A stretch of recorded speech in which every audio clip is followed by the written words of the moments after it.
Hoy se ha aprobado la subida del salario mínimo interprofesional, son 15 euros, que para unos no supone nada, sobre todo para los trabajadores afectados que ven tal vez en esa subida algo pírrico. Para la patronal supone mucho con la situación económica que estamos atravesando y dicen que puede poner en peligro demasiados empleos de aquí a un futuro inmediato. Lo iremos viendo, pero tal vez lo peor sea que esta medida no se haya asumido, adoptado con el acuerdo de todos, como sí que ha ocurrido concretamente con la prórroga de los ERTEs hasta el 28 de febrero. Vamos a hablar de esta y otras cuestiones con uno de los socios del gobierno de coalición de Podemos Soria, concretamente con su emisario aquí en la provincia de Soria, con uno de los cargos provinciales como es Jorge Ramiro. Ya en la segunda parte vamos a tener también debate de actualidad económica y política con un exconcejal de Izquierda Unida y coordinador de Izquierda Unida en la provincia de Soria como es Enrique García, y con el vicesecretario de Acción Local del Partido Popular en Soria, Javier Jiménez. Así que ya lo saben, esto es nuestro menú para esta noche de jueves aquí en Punto de Encuentro. Comenzamos.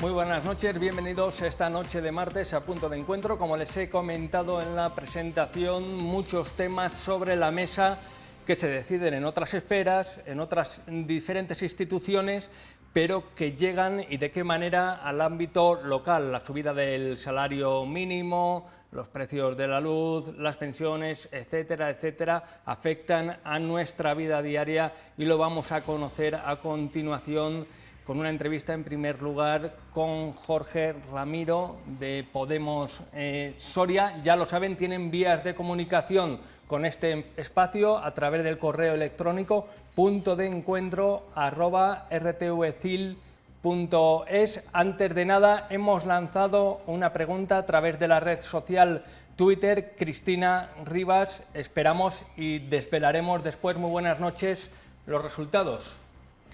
Sí, Iván, ¿qué tal? Muy buenas noches. Pues sí, hemos lanzado una encuesta en Twitter porque queremos conocer qué opinan los espectadores de Punto de Encuentro sobre las declaraciones del ministro Escrivá. ¿Se jubilaría usted a los 75 años? Así que después conoceremos el resultado. ¿Se jubilaría usted a los 75 años? Hay quien haya dado ya el anticipo para la vivienda en Benidorm, ¿eh? Jorge Ramiro, muy buenas noches. Buenas noches, ¿qué tal?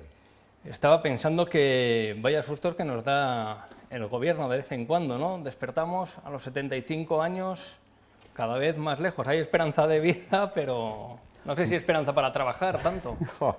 Desde luego, quien en el momento que Escrivá está diciendo lo de los 75 años, ya ha desmentido, ya ha dicho que será malinterpretado. Lo único que bueno, pues que cuando te malinterpretan tantas veces, a lo mejor tienes que controlar un poco lo que dices, pero está claro que no está pensando, cuando está pensando en los 75 años, en un trabajo penoso, en el trabajo que tenemos el 90% de la gente. Entiendo yo que igual estaba pensando en una profesión liberal, alguien que... Catedrático, alguien de la universidad. Incluso si seguimos por ahí, habría que pensar también que incluso esta gente tiene que dar paso también a una generación que vino detrás, que también tiene derecho a culminar su carrera profesional en condiciones que también se está desperdiciando muchísimo talento en todos los mayores de 45 años, que tienen muy difícil el seguir en el mercado laboral. Luego hay una cuestión, o sea, te plantean que te jubiles a los 75 años, pero te quedas en el paro a los 55 y no te quiere nadie, O sea, ¿cómo te vas a jubilar a los 75? O sea, es un cambio de una vorágine que, más allá del titular, tiene que venir, y tiene razón cuando dice lo del cambio cultural, ¿no? Contar con esas personas con las que no se cuenta ahora. Sí, pero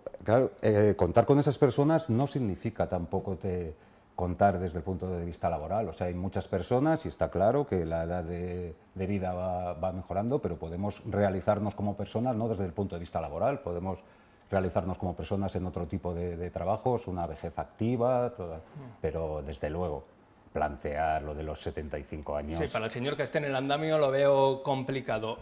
Luego está el debate, ya ahondaremos en este aspecto, si una jubilación más tardía supone un tapón para los que se incorporan al mercado laboral, para los jóvenes, etcétera, etcétera. El asunto es mucho más complejo y no se resume en un titular de los 65 a los 75. Son diferentes los temas que han saltado a la luz, que se han convertido en noticia y que finalmente se hablaba de ellos y han cristalizado en forma de números, porcentajes y relacionados sobre todo con el ámbito económico. Cristina Rivas, uno de ellos, el salario mínimo interprofesional, esa subida. Pues sí, Iván, Unidas Podemos en el Gobierno, en este Gobierno de coalición, ha tenido un papel importante en estas medidas económicas, como por ejemplo el ingreso mínimo vital, que para mucha parte de este Gobierno de coalición ha sido una decepción. Mucha demanda y mucha burocracia también para conseguir este ingreso. También las subidas del salario mínimo que comentabas. Recordamos que en el año 2018, cuando no había gobierno de coalición, el salario mínimo estaba en 735,9 euros. Desde el 2019 y 2020 ha subido de 900 a 950 y hoy en el Consejo de Ministros hemos conocido que ya se hará efectiva esta subida del salario mínimo y así lo contaba Yolanda Díaz. La subida que hacemos este año es de 15 euros frente al cúmulo de agoreros y agoreras que nos decían, ¿no?, que iba a venir la apocalipsis o las 10 plagas de Egipto por la subida del salario mínimo interprofesional. Se demostró científicamente que no es así. Igual el apocalipsis lo ve quien se esperase una subida mayor y se encuentra con 15 eurillos en la nómina. Bueno, se hace lo que se puede, se va avanzando. Desde 2018 ha sido una subida considerable y, por cierto, han saltado las alarmas en la mesa de diálogo social. Se ha hecho sin el acuerdo, ¿no?, de todos los integrantes. Jorge. Sí, se ha negociado, ya lo dijo también Yolanda Díaz. Bueno, lo primero, esa subida que puede parecer pírrica, ¿no?, esos 15 euros, si lo vamos sumando a todas las subidas anteriores, hay que tener en cuenta que desde 2018 lo que ha subido a una persona que esté ganando el salario mínimo, que no son pocas y muchas veces mujeres, supone un tercio más, o sea, supone un tercio de subida. O sea, te encuentras con 230 euros en el bolsillo todos los meses que antes no tenías. Te puedes plantear, no voy a decir darte un capricho, pero a lo mejor alimentar mejor a los hijos, pagar la luz, pagar todos los gastos, efectivamente. No nos nosotros ya, bueno, sabéis, está acordado, está en el Consejo, o sea, en el acuerdo de gobierno, que la subida al final en 2023 tiene que ser el 60%, o sea, la subida del salario mínimo tiene que ser el 60% del salario médico, o sea, todavía del salario medio, todavía queda subida. Hay margen. Todavía queda margen. También es verdad que parecía que no se iba a poder, que es una constante de lo que estamos viviendo en este gobierno de coalición. Al principio nosotros planteamos las cosas, al principio no se puede y finalmente se acaba pudiendo. Siempre hay esa otra visión desde la patronal, iba a decir, se amenaza, se teme que haya una corriente de despidos porque no se puede asumir esa subida. Después de la primera subida no se produjo esos temidos despidos. Ahora sí que es verdad que también hay que reconocer que estamos saliendo de la crisis, tal vez los indicadores económicos, aunque parece que son favorables, tampoco hay que pecar de optimismo y sí que es verdad que hay cierto conservadurismo, ¿no?, a la hora de asumir esta medida. Sí, a nuestro juicio, demasiado, una vez que se está viendo que esta medida tampoco ha supuesto, como decía Yolanda, el apocalipsis. Es más, se ha generado más empleo y que es un empleo que, o sea, cuando tus ingresos son pequeños, tus ingresos van directos al consumo, con lo cual estás reactivando la economía. No es lo mismo el ingreso, cuando tú tienes ingresos altos, que ese dinero se puede quedar, y ese dinero puede no afectar, pero cuando tú estás con el sueldo muy justo, el dinero va para tapar las grietas que no has podido tapar. O sea, esos gastos que has aplazado, con lo cual incluso reactiva la economía. O sea que está demostrando, Yolanda está demostrando con paciencia y con mucha templanza que las cosas se pueden ir consiguiendo y al final ni se está acabando el mundo, la gente puede vivir un poco mejor, puede afrontar mejor los tiempos que nos vienen.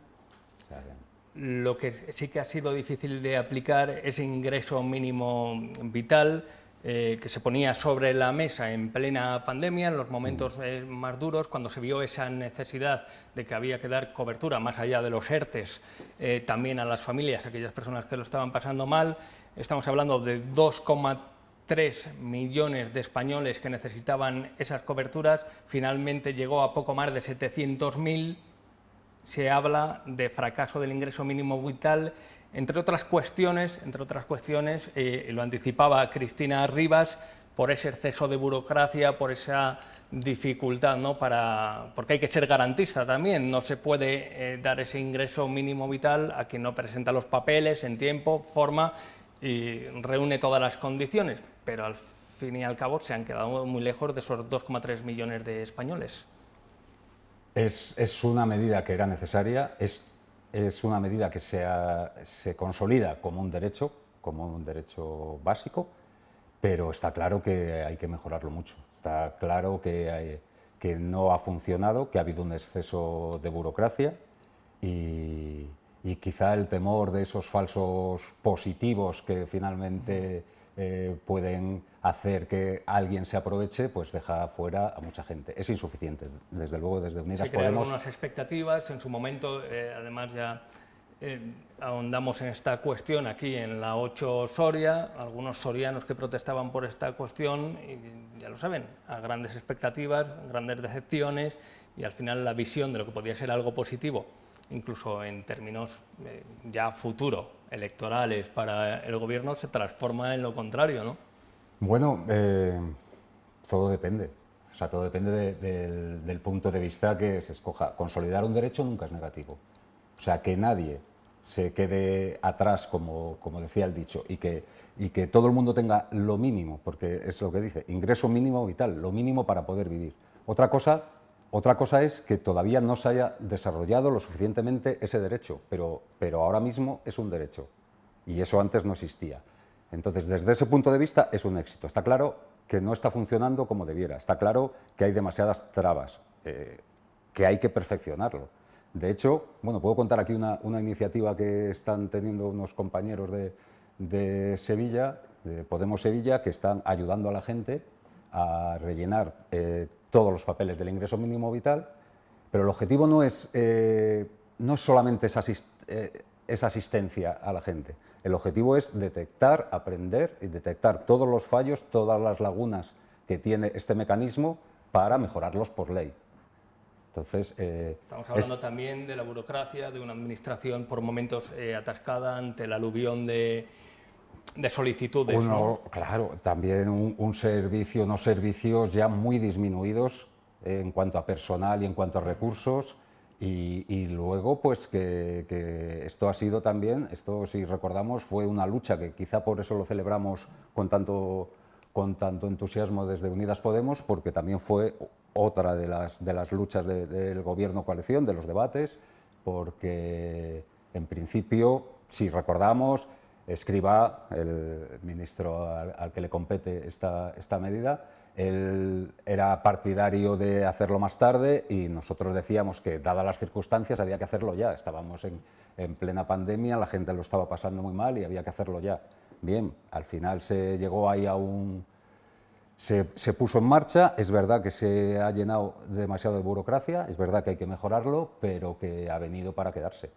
Bien, pues objetivo cumplido, digamos, a medias. Se consolida ese derecho, pero si ese derecho no viene acompañado de lo que tiene que venir acompañado, si ustedes ya me entienden, que es dinero contante y sonante, pues por mucho que esté ese derecho ahí, pues no sirve para nada o más bien para bien poco. Una de las polémicas de las últimas horas, esa ampliación de la edad de jubilación hasta la friolera, ya lo habrán escuchado ustedes porque han respondido muchos de ustedes a nuestras encuestas a través de Twitter, hasta los 75 años. Ayer rifirrafe dialéctico entre Escrivá, bueno, Escrivá lo lanzaba y Yolanda Díaz lo recibía de esta manera. Vamos a escucharlo. Yo creo que hay que hacer un cambio cultural, yo eso lo he explicado varias veces, un cambio cultural en España, porque realmente somos el país, es decir, en Europa hay una tendencia clara a que entre 55 y 70, 75 años se trabaje cada vez más. Es decir, eso lo vemos en las tendencias internacionales a esas edades por distintas razones, por razones demográficas y por razones de calidad de vida, etcétera, se puede trabajar más. Y España es una anomalía a nivel europeo, una anomalía en que no solamente no estamos siguiendo esa tendencia, sino que incluso estamos declinando. Bueno, yo creo que hablaba de equilibrio y debemos de ser prudentes, ¿no? Bastante prudentes, porque hablar de pensiones públicas es hablar de más de 9,5 millones de pensiones públicas, no de pensionistas, que son 8,5 millones. Por tanto, es hablar de nuestro país al completo. Y es hablar de pensionistas que tienen pensiones bajas, pensionistas que lo están pasando mal y, desde luego, es hablar del mecanismo de protección social más importante que tenemos en nuestro país. Por tanto, pediría cautela en las declaraciones que se hagan. 2. Lo que hemos de hacer es mejorar el sistema de pensiones público en nuestro país. Y 3. Ya saben ustedes que lo que ayer se ha esbozado, desde luego, no forma parte del acuerdo de gobierno. Bien, pues esto era ayer, hoy uno abre los ojos, se ve portada de todos los periódicos, abre los informativos y empiezan los matices. Yo no quería decir eso, esta señora de Podemos se ha anticipado, se ha precipitado y hoy nuevo rifirrafe dialéctico. Seamos cautos en todo lo que hacemos y decimos. Todos tenemos que ser más que cautelosos, beligerantes. Bien, pues hoy lo que tocaba era recoger cable, ¿no? De alguna manera, porque claro, el debate se precipitó de tal manera, ¿no? Ante la preocupación de todos. Bueno, tú lo has dicho, la preocupación de todos. Ya hemos hablado ya de los 75 años, está claro que es una metedura de pata y está claro que no es la posición de Unidas Podemos. Yo creo que Yolanda lo ha explicado muy bien. Nada más que decir, o sea, yo no... Porque además no genera más dudas, hay mucha gente preocupada y siempre existe ese mantra que la semana pasada el secretario provincial de Comisiones Obreras en Soria, Javier Moreno, tranquilizaba sobre el sistema de las pensiones, pero en la calle siempre existe ese mantra, cuando lleguemos a esa edad no va a haber dinero, la hucha de las pensiones está vacía, etcétera, etcétera. Lanzar ese mensaje de alargarlo a los 75 años, que habrá un debate mayor, pero ¿no genera más inseguridad en la calle? Genera inseguridad en la calle, pero tenemos que ver esto de las pensiones también un poco desde más lejos, desde más arriba, no quedándonos en la última anécdota de un fallo de comunicación de un ministro. El sistema de pensiones, aquí la cuestión es si el sistema de pensiones se puede garantizar desde lo público, como hasta ahora, o cada cual tendrá que buscarse la vida y hacerse su propio fondo privado, el que pueda, y el que no pueda, pues vivir de la beneficencia. Esa es la discusión, o digamos, la lucha que hay, porque llevan diciendo que el sistema público de pensiones está al borde de la quiebra desde hace muchísimo tiempo. Es verdad que el sistema público, o sea que dentro de lo que de ese presupuesto del sistema público de pensiones había cosas impropias que ahora es las que se van a sacar, que esas van a ir a presupuestos, con lo cual queda más margen. Y no está tan claro, por mucho que se diga que va a quebrar el sistema público de pensiones, no está nada claro que eso vaya a pasar, o tenemos el tiempo suficiente o podemos dedicar la inversión necesaria dentro de la seguridad social o incluso en presupuestos, porque todavía estamos a varios puntos de distancia de lo que gastan otros países europeos en pensiones, o sea que digamos que ese margen está. es normal que haya ciertos intereses de que el sistema, de poner en peligro, o decir que el sistema público de pensiones está al borde de la quiebra, pero eso, con los datos en la mano, no es así. Pero con la evolución demográfica, envejecimiento, un pico, falta de los jóvenes que se incorporen al mercado laboral, etcétera, etcétera, hay preocupación, una preocupación real. Hay preocupación, hay que prever, hay que dimensionar bien las cosas, hay que dejar solamente en los gastos de la seguridad social lo que verdaderamente sea de pensiones, sacar todos los gastos impropios. O sea, hay mucho que hacer y hay que asegurar que todo el mundo al final tenga una pensión digna, que también eso está pendiente, porque hay pensiones que son muy bajas todavía. Que yo puedo entender que, como dice Yolanda Díaz, no vendamos el apocalipsis y menos cuando gobernamos nosotros, ¿no? Tal vez es más fácil cuando gobiernan otros.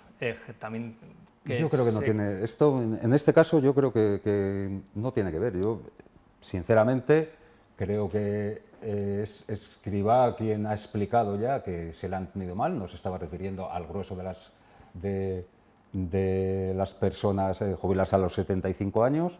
Está claro que desde Unidas Podemos, desde luego, ya lo ha confirmado Yolanda, lo confirmamos nosotros, que no es nuestro objetivo y bueno, esto quedará en una anécdota probablemente. No volveremos a oír hablar de los 75 años porque desde luego no es esa la... Con 70 años hablamos, que todavía nos queda un poquillo. Bien. Vamos a ver qué dicen los sindicatos. Antes mencionaba comisiones obreras. Vamos a escuchar a Unai Sordo y Pepe Álvarez. No hay ningún planteamiento de nadie, ni del Gobierno, de incrementarla en nuestro país, y todos los mensajes que confundan en ese sentido son mensajes que no aportan nada y que generan incertidumbre. Y lo que menos necesita la negociación de pensiones es incertidumbres. El ministro sabe que no vamos a subir la edad de jubilación y ya puestos a decir, vamos a empezar a poner líneas rojas en la próxima negociación. No la vamos a subir en ningún caso con la situación con la que tenemos. Incertidumbre no es la palabra porque es un tema que preocupa, acaba de llegar la reforma de las pensiones, ha habido manifestaciones, sobre todo en el norte, en otras zonas de España, en torno a las pensiones, y la gente está preocupada. Toda la incertidumbre que señala, pues supongo que no es buena, ¿no? Perfectamente, lo han dejado muy claro. Incertidumbre que está en la calle. Cristina Rivas, ¿qué cuentan los sorianos? No sé si con ganas de colgar las botas a los 75. Bueno, pues hemos salido a la calle para preguntar a los sorianos qué le parecían estas declaraciones del ministro Escrivá sobre la jubilación a los 75, y esto es lo que nos han contado. Me parece una barbaridad. Que no coincida la fecha de jubilación con la fecha de la muerte, a ser posible. Creo que es demasiado a los 75 años, no quedaría nada de vida para disfrutar de la jubilación. Me parece una barbaridad. Yo creo que se tendrían que buscar otras soluciones y arreglarlo de otra manera, pero no puede tener a toda la gente toda la vida trabajando. Depende del trabajo que tengas, si es precario, no te puedes jubilar con 70 años por mucho que quieras.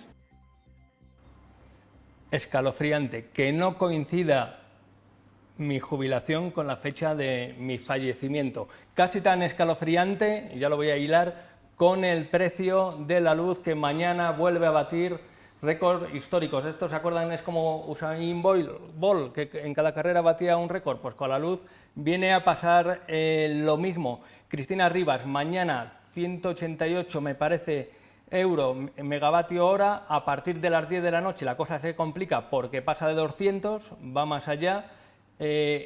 Cristina Rivas, estamos con Jorge Ramiro. ¿Qué decía Izquierda Unida, Alberto Garzón? ¿Qué decía desde Podemos Irene Montero cuando estaban en la oposición?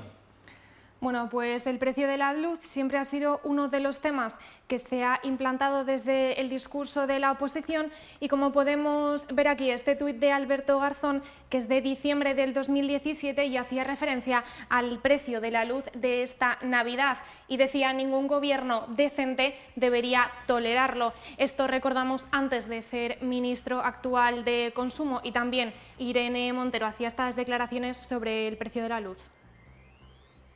Cuando la gente se imagina en sus cabezas que para que la factura de la luz no vuelva a subir un 4% como nos están anunciando ahora, hay que reunirse con las eléctricas. Si al otro lado de la mesa se imaginan a Pedro Sánchez y por otro lado se imaginan a Pablo Iglesias o a Yolanda Díaz, es que no hay color. Creo que la ciudadanía, no hace falta que yo le explique nada, ya sabe lo que va a salir de una reunión en la que esté Pedro Sánchez con las eléctricas y sabe lo que va a salir de una reunión en la que Pablo Iglesias se reúna con las eléctricas.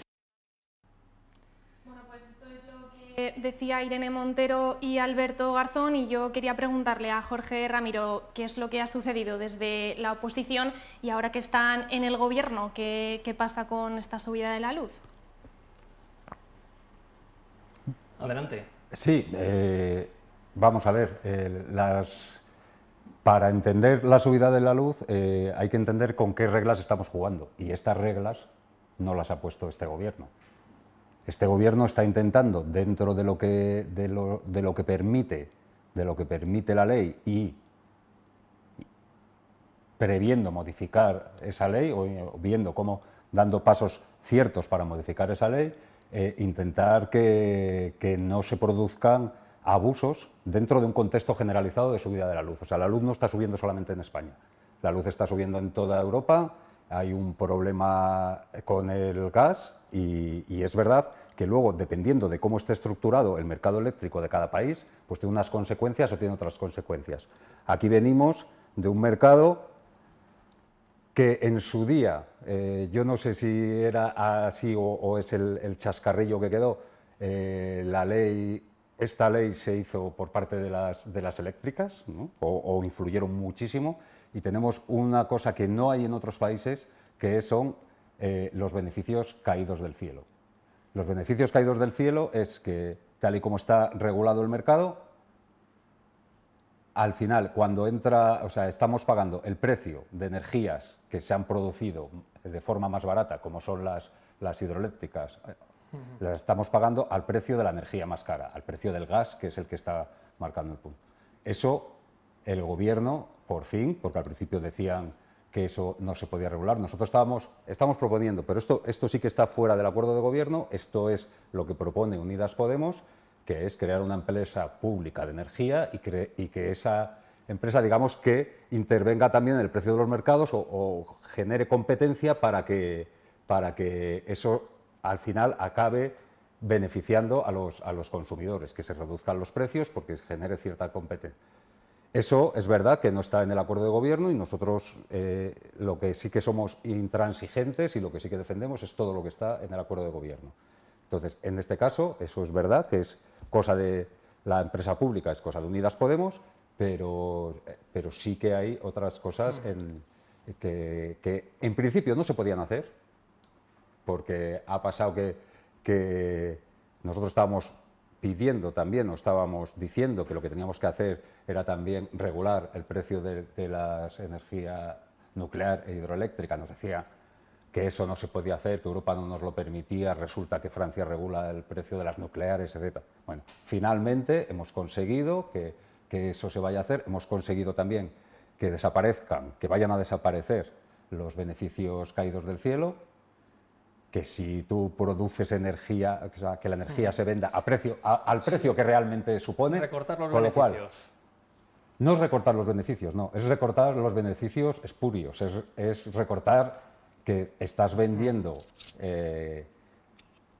terrenos a precio de caviar. Bueno, intervenir en los beneficios Sí, la espurios, cuestión- espurios de las empresas. La cuestión es que lo anunció Pedro Sánchez hace 2 o 3 semanas. ¿Cuándo va a notar el consumidor esos efectos positivos en su factura? Porque aquí hablamos de récord histórico tras récord histórico. Sí. Las cosas, o sea, no se va a notar inmediatamente, desde luego, no se va a notar. Hay que ver cómo está evolucionando también a nivel internacional la energía y eso no se va a trasladar de forma inmediata a la factura. Y a nosotros sí nos gustaría que finalmente lo vamos a notar, porque esto es una cosa coyuntural, esto está pasando en todos los países, está pasando en toda Europa, finalmente bajarán los precios. Lo que hay que hacer es que toda la gente, tratar la energía como lo que es, porque al final es un derecho. O sea, todos tenemos que poder tener lo mínimo la mínima energía para mantenernos, o sea, para poder vivir, básicamente. Necesitamos electricidad para calentarnos, necesitamos... no se puede tratar solamente como un negocio. ¿Hay distintas soluciones? Las hay. ¿Tardarán en llegar? Van a tardar en llegar, está claro que van a tardar en llegar, pero bueno. Bueno, pues no tarde mucho, que nos plantamos en los 75 años. Seguimos adelante. No todos son medidas económicas en este gobierno de coalición entre Partido Socialista, Unidas Podemos. Cristina Rivas, hay medidas también importantes de índole social. Pues sí, estas medidas sociales también han tenido peso Unidas Podemos en que se hagan realidad en el gobierno actual, como por ejemplo la Ley de Garantía de la Libertad Sexual. Esta ley, la llamada Ley de Solo sí es sí, aprobada por el Ministerio de Igualdad, o el anteproyecto de la Ley para Personas Trans, que garantizaba facilitar este proceso de cambio de sexo, y también la Ley de Eutanasia, que convierte a España en el 5º país del mundo en aprobar una ley de este tipo y que está teniendo bastantes personas en contra. Jorge Ramiro, cuando estamos en mitad de una crisis o intentando salir de una crisis como ha sido la sanitaria, que se traslada al ámbito económico, hay mucha incertidumbre en la economía, pero es cierto que un gobierno progresista también pone el foco, o debería ponerlo, lo estamos viendo también en otras leyes de índole social, ¿no? No se descuida ese campo. Es que queda mucho por hacer, desde luego no se puede descuidar, son cosas que son básicas. La ley de libertad sexual, la ley que se conoce como ley de solo sí es sí, era una ley demandada por todo el colectivo feminista. Hay que tener en cuenta de que sucesos como el de La Manada, que tristemente recordaremos, ocurrieron por una interpretación de los jueces de la ley que estaba vigente, en la que hay está demasiado libre la interpretación, no lo puedes condicionar, o sea, hay diferencia entre lo que es abuso y lo que es violación. Había demasiados condicionantes que no tienen en cuenta al sujeto principal, que es la persona que contra su voluntad ha sido violada. Entonces, eso se estaba demandando desde todos los colectivos feministas, es un avance. Tenemos también, hemos dicho la ley trans, que también ha generado bastante polémica. Es verdad que ha generado bastante polémica, pero de lo que estamos hablando en realidad es del derecho de una persona a sentirse como crea y a vivir como le parece, sin tener que pasar por ningún tipo de tribunal, sin tener que declarar ningún tipo de enfermedad mental para poder ser quien verdaderamente se siente que es. Yo creo que ante esos derechos individuales que afectan... La oposición en ocasiones, cuando se abordan algunas de estas cuestiones, también la ley de memoria histórica, no toca, ahora lo que manda es la economía.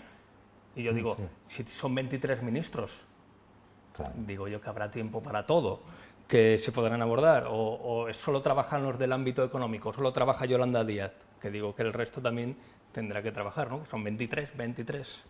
Pues perfectamente, y está claro que nuestra compañera Irene Montero, la ministra de Igualdad, con un ministerio que hay que tener en cuenta que es el ministerio que menos presupuesto tiene de todo el gobierno, pues están haciendo un trabajo para consolidar derechos de todas las mujeres y están haciendo un trabajo firme, constante, despacio,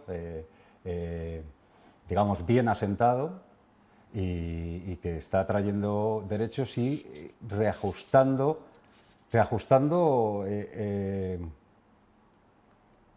joder, no me sale ahora la palabra. Pues hay situaciones y derechos, ¿no? Anomalías en algunos casos. Vamos a ir ya al ámbito doméstico, porque estas son decisiones que se adoptan en el gobierno de España, pero como les contamos, pues tienen su traslación a todos los ámbitos, a todas las provincias, a todos los territorios donde se dan pues estas anomalías, estas cuestiones, o gente que necesita cobrar el ingreso mínimo vital, etcétera, etcétera. A nivel doméstico, a nivel regional, ¿cómo ve el gobierno autonómico? ¿Vaticina nuevas elecciones? ¿Adelanto electoral? Bueno, yo creo que hay que estar preparado para todas las circunstancias. No sé si estamos viendo este desencuentro que están teniendo entre PP y Ciudadanos. También sabemos o venimos de esta moción de censura fallida. Hay otras circunstancias también externas que pueden precipitar también, como pasó con Murcia, que al final llevó a las elecciones de Madrid, y a la moción de censura aquí en Castilla y León, la fallida moción de censura del PSOE. Nosotros estamos expectantes, digamos, preparados para cualquier circunstancia. ¿Está preparado para saltar a la arena? Bueno, estamos en ello. Ya ¿Cómo ve una última? ¿Cómo ve a Marisa Muñoz, concejala de Podemos en el Ayuntamiento de Soria, con sus aportaciones? Poco a poco supongo que no tiene que ser fácil llegar de nuevas a un ayuntamiento también engrasado con esa maquinaria y poco a poco ir cogiendo los mandos, aprendiendo a trabajar, ¿no?, en la estructura municipal. Bueno, yo creo que Marisa está haciendo un trabajo muy serio. Creo que cualquiera que esté siguiendo la actualidad municipal ve que las aportaciones de Marisa siempre son certeras, con sensibilidad y con mucho trabajo, y influyendo en la medida, teniendo en cuenta que estamos en un ayuntamiento con una mayoría absoluta, pues está influyendo en la medida que podemos en muchas cuestiones municipales, como puede ser, por ejemplo, la aprobación del último plan de movilidad, el plan de movilidad del Ayuntamiento de Soria. Pues eso lleva muchísimas aportaciones, muchísimo trabajo de Podemos, de Marisa Muñoz, que muchas veces eso no se ve porque precisamente este plan no pasa por el Pleno, se aprueba en Junta de Gobierno, y son cosas que no se ven, pero que mejoran y que desde luego dan. Yo creo que cualquiera que esté siguiendo la actualidad municipal ve que es un trabajo serio el que está haciendo. Enriquecen el debate. En breve estaremos con Marisa Muñoz, esperemos que pase por el plató de Punto de Encuentro. De una voz femenina nos vamos a otra figura femenina que está siendo determinante y que está creciendo a medida que asume más retos y responsabilidades. Cristina Rivas, ¿de quién se trata? Bueno, pues como hemos estado hablando aquí también en Punto de Encuentro, Yolanda Díaz se está convirtiendo en una de las figuras más importantes de este gobierno de coalición y la parte visible de Unidas Podemos. Para conocer un poco su historia, ella ha hablado mucho en las entrevistas y ha comentado que tenía vocación política desde pequeña y en cuanto tuvo edad se afilió al Partido Comunista de España y posteriormente fue pasando por otros partidos como Esquerda Unida en Galicia o En Marea, que fue el partido que la ha llevado a que a día de hoy sea la ministra de Trabajo. Es la política, la ministra mejor valorada del gobierno y es la única líder que aprueba, según el barómetro de julio de este año del CIS, con un 5,08. Podríamos estar hablando que Yolanda Díaz se está convirtiendo en la favorita tanto del Partido Socialista, ya que está teniendo buenas relaciones con esta parte de la coalición y también con su partido, porque Pablo Iglesias dejó entrever que probablemente sea la sucesora en el puesto de Unidas Podemos. Bien, pues ya ven, se está haciendo fuerte Yolanda Díaz. Decía Cristina Rivas que puede ser la favorita a la hora de negociar para el Partido Socialista. A mí me consta que últimamente también preocupa un poco su efervescencia y su crecimiento. En cualquier caso, se planteaba complicada esa sucesión de Pablo Iglesias, un líder tan férreo, histórico de Podemos, y el cambio, sin embargo, no ha sido tan dramático, ¿no? La sucesión. No ha sido, ciertamente desde dentro y desde fuera, no ha sido dramático. Desde dentro, lo que es el partido de Podemos, yo creo que ahora con Ione Belarra de secretaria general y con otras compañeras como son Lidia Stringe, Sofía Castañón, el propio Pablo Fernández, nuestro coordinador autonómico, que también está teniendo un papel relevante dentro del partido, han conseguido una transición, desde luego sin ningún problema, y probablemente vayamos hacia mejor, en el sentido de que con un liderazgo más coral es más fácil encajar todos los puntos de vista, y bueno, yo desde luego lo veo con esperanza. Y en cuanto a Yolanda Díaz, pues bueno, alguien puede que eche de menos a Pablo Iglesias, con tanto que había. Bueno, hay de todo, ¿no? De todo tiene que haber, pero... No, está claro. Bueno. Yolanda está demostrando una solidez, y es suave en las formas, pero desde luego con mucha determinación y mucho carácter en el contenido, ¿no? Y sabiendo claro con quién estamos, a quién digamos que hay que favorecer, que es a la mayoría social, es a las clases que peor lo pueden estar pasando en esta crisis, y haciendo, yo creo que un trabajo muy serio y muy difícil de atacar, por eso, porque tanto, o sea, en las formas es suave, pero contundente, ¿no? Pero contundente en el contenido. Vamos a ir acabando ya. Cristina Rivas, les planteábamos a través de la red social Twitter una cuestión en relación al tema que hemos abordado hoy. 75 años sí, 75 años no. Cristina Rivas, ¿cuál ha sido el resultado de esa encuesta? Bueno, pues un resultado que los espectadores se podían imaginar, y es que en esta encuesta que hemos lanzado en Twitter, ¿se jubilaría usted a los 75 años? Han respondido que sí el 5,9% y no un 94,1%, así que parece que los espectadores de la 8 tienen muy claro que no se quieren jubilar a los 75. Pues concluyente, al menos este resultado, esta encuesta, obviamente que no tiene mayor validez. Muchas gracias, Cristina, y muy buenas noches, hasta mañana. Que no tiene validez, pero bueno, sí que es significativa entre los usuarios de Twitter y los seguidores de la cuenta de la 8 Soria, que es de una diversidad pues como la provincia de Soria. Es concluyente y lo iremos viendo. Ya digo yo, Jorge, que alguno ya tiene pagada la primera letra del pisito en Benidorm, ¿eh? Yo creo que lo que hay que hacer es tranquilizar a la gente, cualquiera que nos esté viendo, que sepa que esto de los 75 años no va a pasar. Y bueno, vamos a dejarlo en una anécdota, vamos a dejarlo en una metedura de pata, y desde luego que la gente esté tranquila, que ni es esa la intención del gobierno, ni eso va a pasar, ni desde luego Unidas Podemos va a permitir que eso pase. Bien, pues ya nos podemos dormir tranquilos. Jorge Ramiro, buenas noches, gracias por acompañarnos. Buenas Te esperamos noches. más a menudo aquí en Punto de Encuentro para analizar esta y otras cuestiones. Vamos a hacer nosotros un alto en el camino y enseguida continuamos en Punto de Encuentro debatiendo sobre actualidad política.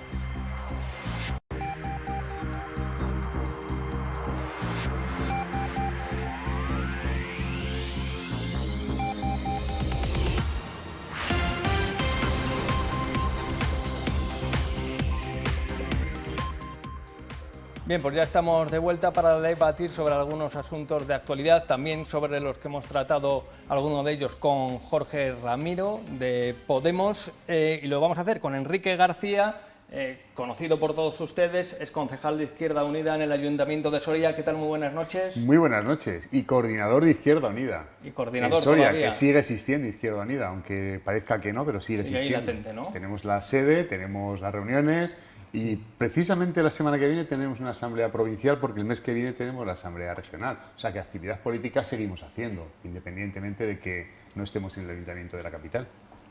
Y pensando ya en el regreso. Bueno, eso de momento no. Y nos acompaña también, por parte del Partido Popular, Javier Jiménez, a ver si digo bien el cargo, porque del último congreso han salido nuevas responsabilidades, vicesecretario de Acción Local del Partido Popular de Soria. ¿Qué tal, Javier? Muy buenas noches. Hola. Bienvenido a esta también tu casa. Por cierto, ¿qué tal el congreso? ¿Qué tal Benito Serrano? Un nuevo liderazgo en el partido. a tenor de las votaciones, 6 abstenciones únicamente, 554 votos a favor. Conservo cierta memoria. ¿Se puede decir que todos contentos con el nuevo presidente? Todos contentos. Al final, por lo que estábamos trabajando antes del Congreso del sábado pasado era en la conformación de una lista única que se produjo, y al final, pues bueno, Benito Serrano pues fue opado a la presidencia del partido con el 98,7%, que es, bueno, un poco el escrutinio que tú comentabas, y yo creo que contentos. Creo que el Partido Popular de Soria pues puede mirar hacia el futuro con garantías, y creo que eso es bueno para todos. Decía Alfonso Fernández Mañueco, instaba a Benito Serrano también a hacerse fuerte también en la capital soriana. Es un reto complicado viendo el oponente de enfrente, ¿no?, al actual alcalde y su equipo de gobierno. Es complicado. Al final el legado de Carlos Martínez, esta va a ser su 4ª legislatura, pero creo que el partido, y máxime con la renovación del sábado pasado, tiene equipo. Vamos a salir a ganar, ya lo hemos hecho en la Diputación, vamos a volver a hacerlo en la Diputación, y creo que tenemos la oportunidad en Soria de revertir esta situación que lleva pues varios años ya en Soria con el gobierno socialista. Una de las claves es buscar un buen candidato. ¿Javier Jiménez se ve de candidato? No, yo me veo donde quiera el partido, y ahí estaré echando una mano. De momento es pronto, no sé si pronto, queda mucho, como comentábamos antes, Enrique. Queda poco. Por 2 años no es tanto, ¿no? Pero bueno. Ya empiezan las espadas en todo lo alto. Esta pregunta no te la esperabas, dices, ya no vuelvo a la 8 Soria. Lo malo de la política es que la vida ya no se cuenta por años, se cuenta por legislaturas. Entonces pasa todo muy rápido, y una legislatura se pasa volando. Y son 4 años, ¿eh? Y 2 años, que es media, ya los partidos ya están todos engrasando. Aparte que hay ruido en Castilla y León, en la Junta, pero aquí hay que engrasar todo, entonces no se para, es trepidante, vamos. La vida, eso que pasa entre moción de censura y moción de censura y adelanto electoral, etcétera, etcétera. En cualquier caso, coincidirás con Javier que difícil desbancar en la situación actual, por la experiencia que atesora, por el equipo engrasado que tiene, ¿no?, la maquinaria engrasada, a Carlos Martínez y al Partido Socialista. Bueno, más que el equipo, con todo respeto hacia su equipo, es él. Supongo que si no se presentara él, no sacaría ni por asomo los resultados que está sacando. Pero bueno, eso es una opinión mía. Luego habrá que verlo, como siempre, en las urnas. En fin, vamos a algunos de los temas que hemos abordado con Jorge Ramiro, de índole económico. Ya saben, lo que pasa en la capital de España llega aquí y afecta a los ciudadanos. Salario mínimo, debate sobre las pensiones, con lo que decía, metedura de pata, decía Jorge Ramiro, con eso de los 75 años. Muchos movimientos, los ERTEs que se han prorrogado también hasta finales de febrero, muchos movimientos, Enrique, en el ámbito económico. ¿Cómo ves esta serie de medidas que ha adoptado el Gobierno de coalición? Bueno, el salario mínimo interprofesional es un baremo con el que se mide el nivel de desarrollo de un país, un nivel de desarrollo social, económico, laboral, etcétera, etcétera. En España estaba extremadamente bajo, estaba hasta hace 4 años en 600 y pico euros. Y por un lado queríamos estar entre las 20 mejores economías del mundo, y por otro lado teníamos un salario mínimo interprofesional muy bajo. Izquierda Unida siempre teníamos como meta alcanzar un salario. Hace unos años era de 1.000 euros, ahora ya era de 1.200. Se incorporó esa propuesta también a la coalición de Unidas Podemos, y esa fue una exigencia con la que se firmó el acuerdo de gobierno. Ahí está. Hay muchas reticencias por parte del Partido Socialista a aumentar el salario mínimo interprofesional cuando lo firmó, pero ahí nuestros representantes en el gobierno están siendo firmes. Esto se ha firmado y esto hay que cumplirlo. Me sorprende mucho, porque además tenemos una ministra de Trabajo que ha llegado a grandes acuerdos, tanto con la patronal como con los sindicatos, a 3 bandas, y me sorprende mucho la salida de pata que ha tenido la COE, las organizaciones empresariales, negándose a subir 15 euros al mes, 15 euros el salario mínimo interprofesional. Me sorprende mucho porque rompe el buen tono que había y el buen ritmo, que como que no nos lo esperábamos nadie, ¿no?, por tan poco dinero además. Yo creo que están haciendo política, me explico. La COE siempre, de alguna manera, el PP, la derecha, siempre ha tenido mucho ascendente sobre la patronal española, siempre. Y supongo que habrá voces y habrá habido muchos toques diciéndole a la dirección de la patronal: miren ustedes que están pactando demasiado con los sindicatos y con este gobierno que no nos gusta. Y más que por los 15 euros en sí, que no van a ninguna parte, porque como sabemos todos, una empresa no se va a la ruina por pagar 15 euros más a un trabajador, pues ha sido un guiño hacia la derecha y un poco pues por plantear algún pequeño conflicto. Supongo que no habrá mayor problema porque ahora se ha pactado, que hablaremos luego, la renovación de los ERTEs y se está en un clima de diálogo muy positivo, además, que a mí me parece muy positivo. Por otra parte, los 15 euros no van a ninguna parte. El objetivo es, a final de la legislatura, llegar a los 1.200 euros, a pesar del gran problema que ha habido, que todos somos conscientes también, que ha sido el coronavirus, que ha impedido pues lo que tiene que ser un avance normal, ¿no? Pero... Javier Jiménez, ¿era el momento más oportuno de esta subida? Nosotros creemos que no. Sí que comparto en parte con Enrique que a lo mejor esos 15 euros no llegan a ningún lado. Sí que hay asociaciones empresariales que sí que nos están diciendo que a lo mejor estamos metiendo presión a esos costes de las empresas. Lo veremos. Desde el Partido Popular no vamos a negar a que los ciudadanos tengan un mayor nivel de vida vía este incremento del salario, pero sí que entendemos que a lo mejor el momento no es este por la situación en la que estamos, porque creo que tenemos que seguir apostando por estar en un mercado competitivo. Pero sí que comparto contigo, Enrique, que al final esos 15 euros no van a aliviar la situación de muchos autónomos, de muchos asalariados en un momento en el que tampoco nos hemos terminado de recuperar de la pandemia. Yo sí que creo que habrá tiempo de hacerlo de una manera fuerte y consolidada de cara al bolsillo del trabajador. Pero yo creo que al final el ciudadano no está en esto. Al final creo que esto es una medida política, lo comparto contigo, pero el ciudadano en lo que está es en los problemas reales. Hablamos de los ERTEs, tenemos que hablar de una posible derogación de la reforma laboral, tenemos que hablar de la subida de la luz, que yo creo que estos sí que son los problemas reales de los ciudadanos y no esa subida de 15 euros que bueno, hay algunos como la CEE que sí que dicen que puede suponer una presión a las empresas, que veremos. Y en este sentido creo que habría y hay tiempo en un futuro de revisar todas estas situaciones. Pero ¿ves un movimiento político, como apuntaba Enrique, de la patronal, un poco para frenar ese acercamiento o simplemente, bueno, pues negar ese visto bueno a esta subida? Yo veo más un movimiento político en el gobierno de España. Al final, el gobierno que tenemos, lo único que nos está dejando ver en gran parte de ello, aparte de las divisiones internas que tienen, como tú comentabas, hay una vicepresidenta primera que va en una línea totalmente discordante con otros. Lo hemos visto en los ERTEs, ¿no? En esta manifestación del ministro Escrivá, posicionándose todos los socios de este gobierno en contra, o en esta salida de tono, otra más, del señor Escrivá, y en este sentido lo que veo es que hay una acción política, una fachada, una cortina de humo de este gobierno respecto a los problemas actuales y reales que tiene la ciudadanía a día de hoy. No, cortina de humo no, porque eso estaba bien claro desde el acuerdo de gobierno, o sea, que estaba previsto. Hacemos un pacto PSOE y Unidas Podemos, y uno de los objetivos es subir el salario mínimo, y a los que nos toca o les toca la subida, pues bienvenidos sean 15 euros, por poco que sea. Vamos. El chascarrillo de los 75 sí, años iba a hablar de eso, Yo no sé cuál es la situación del señor Escrivá en el gobierno y no sé de dónde procede, si procede del partido o es, como la mayoría de los ministros que hasta ahora formaban el gobierno por parte de la cuota del PSOE, son técnicos.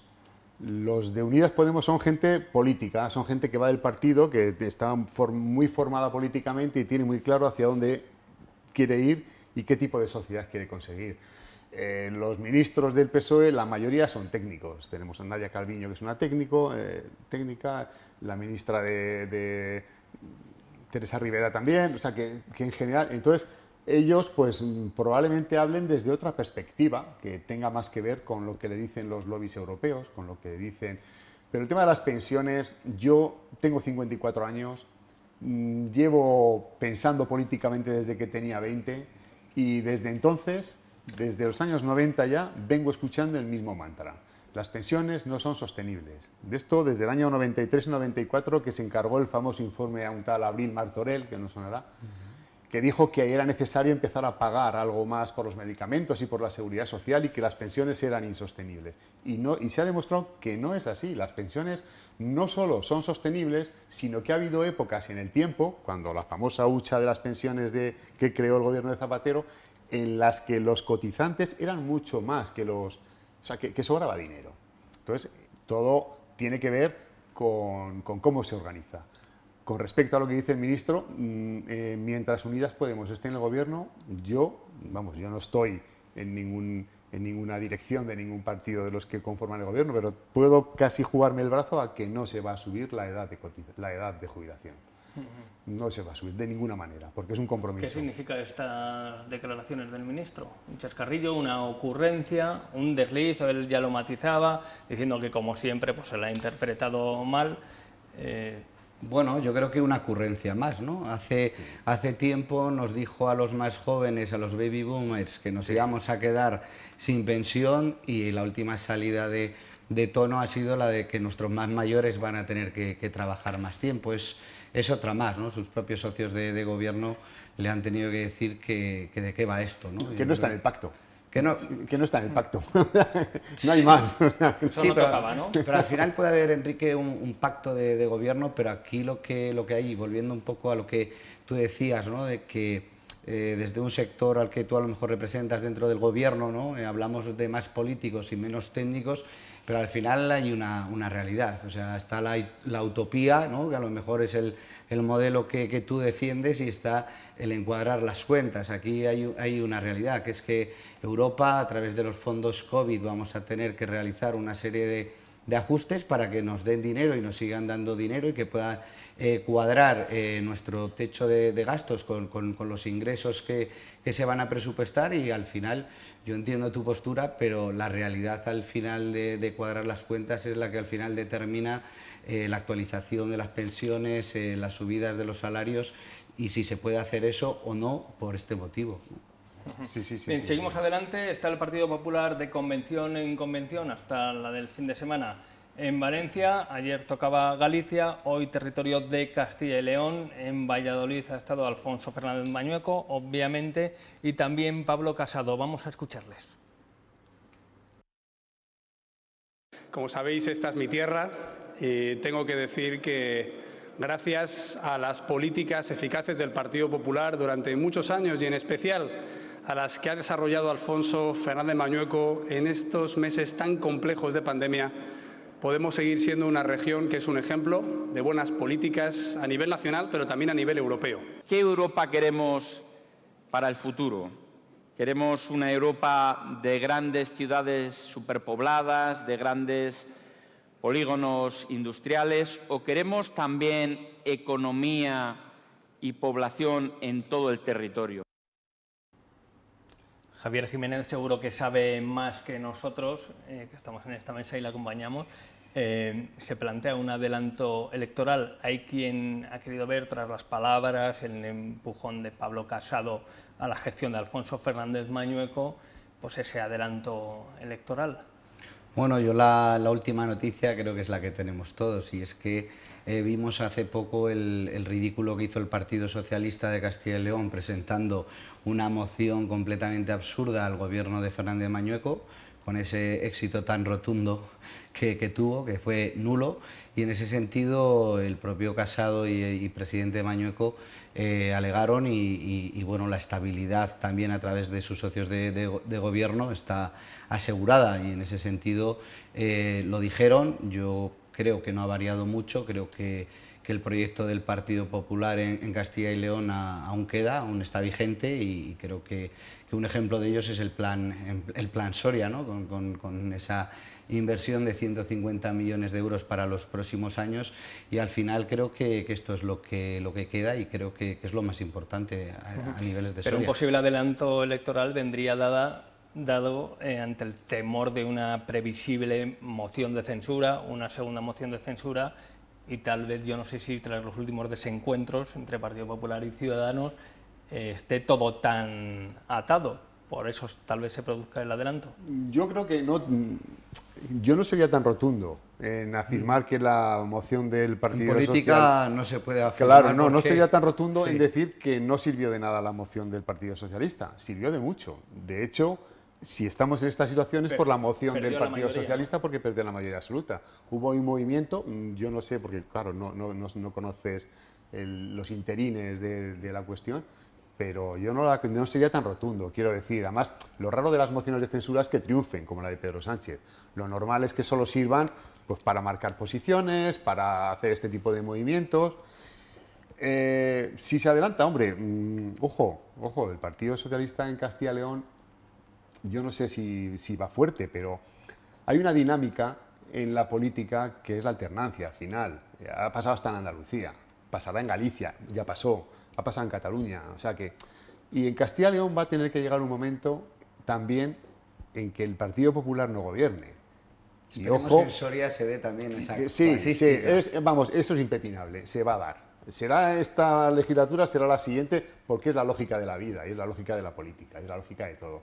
Y entonces en Castilla y León se corre el riesgo también por parte de Fernández Mañueco, si las convoca, de perder la mayoría. No lo sé, ojo. Claro, no nada, lo sé. es seguro, ¿no? Claro. Estamos hablando de un adelanto electoral porque se ve una victoria más o menos garantizada y luego hay sorpresas. Donde se ven movimientos también, y pasamos al siguiente tema, lo hemos abordado esta semana, es la salida de Luis Rey, hasta ahora portavoz del Partido Socialista en la Diputación Provincial, al Senado.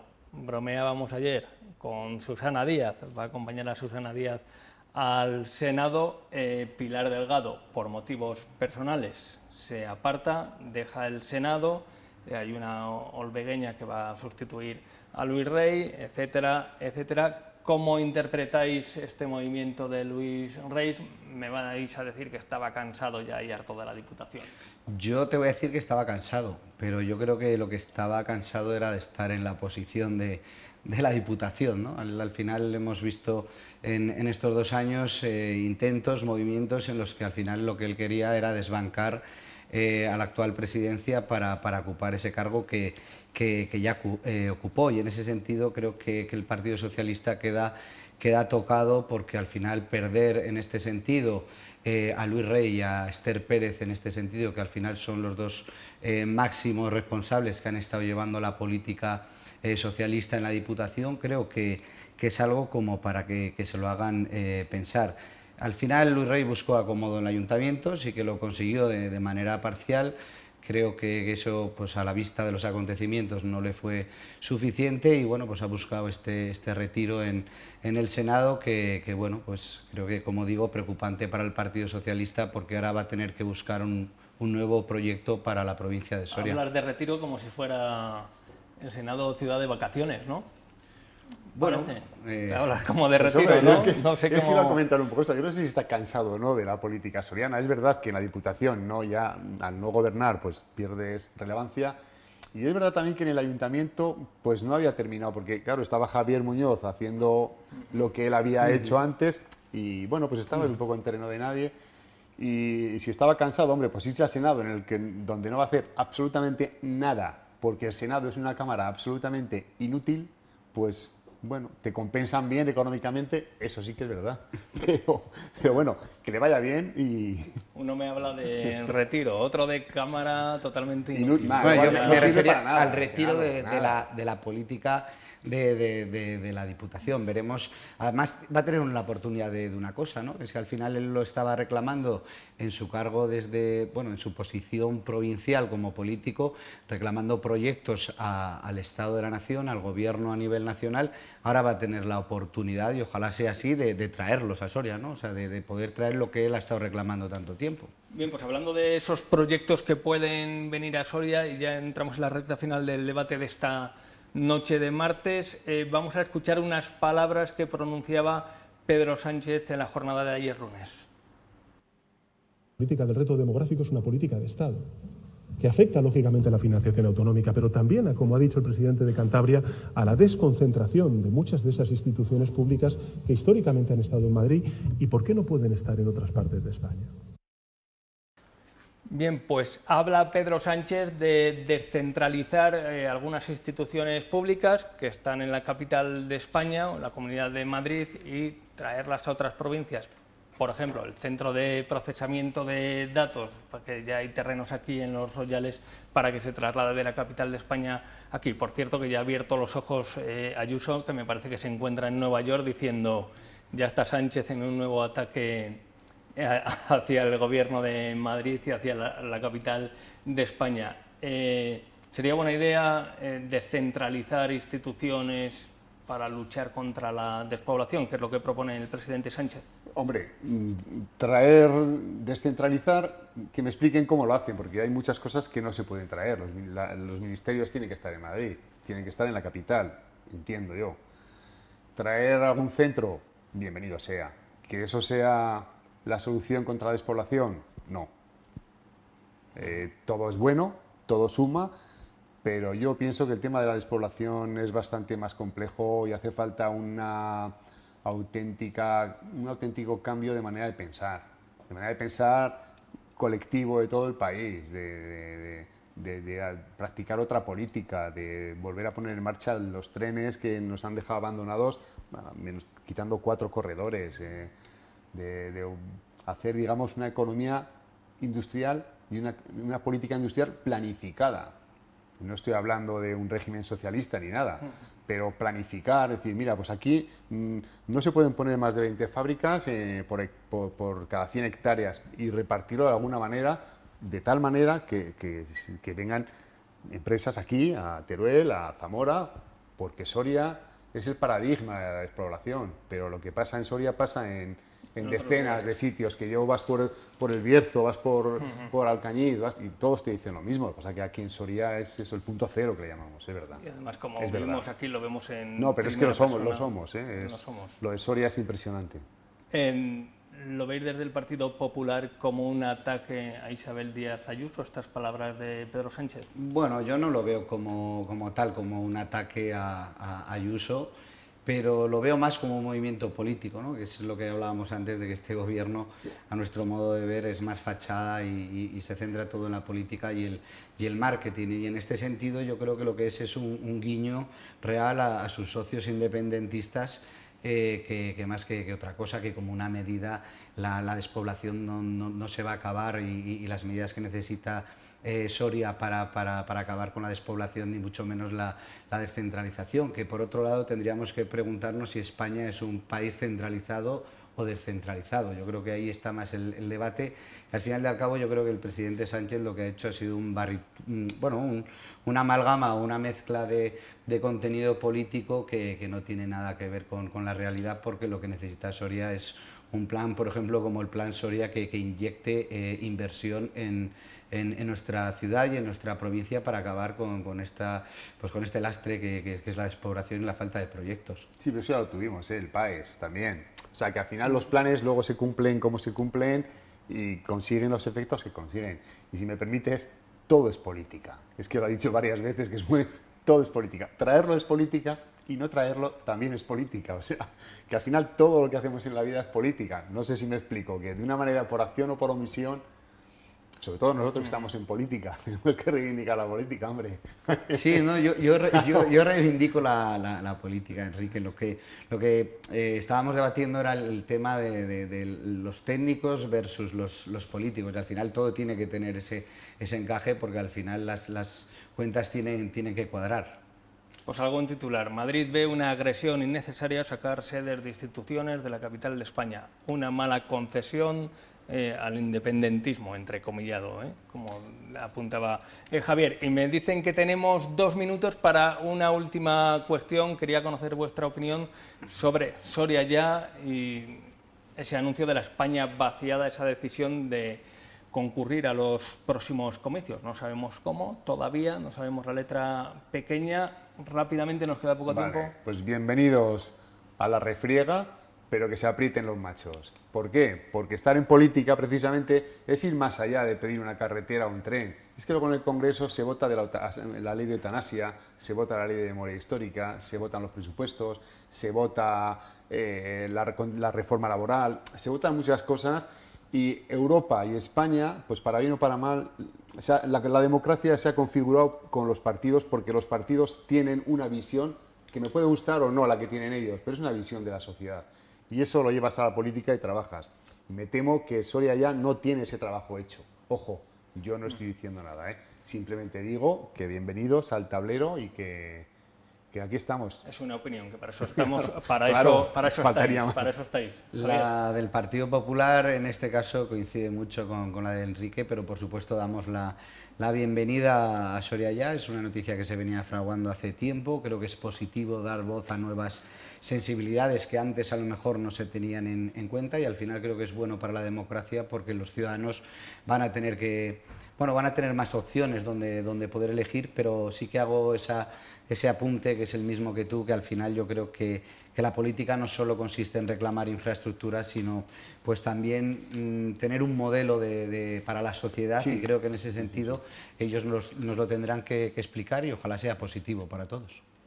Muy bien, pues aquí lo vamos a dejar. Javier Jiménez, bienvenido a tu casa, la 8 Soria, muchísimas gracias, contaremos más a menudo, queremos verte por eso de renovar también las caras y invitar también a nuevos actores de la política local y provincial, así que muchas gracias, te esperamos más por aquí. Muchas gracias a vosotros. Y Enrique García, iba a decir Enrique Jiménez, Enrique García, aunque es un histórico, pero bienvenido de nuevo, y ya no olvidamos que sigue siendo coordinador de Izquierda Unida en Soria. Así, cuando cada vez que invitéis vendré. Pues porque me gusta a mí hablar de política. Pues serás bienvenido. Muchas gracias a los dos. Nosotros nos vamos ya. Les esperamos mañana aquí en Punto de Encuentro en la 8 Soria a partir de las 11 de la noche. Sean felices.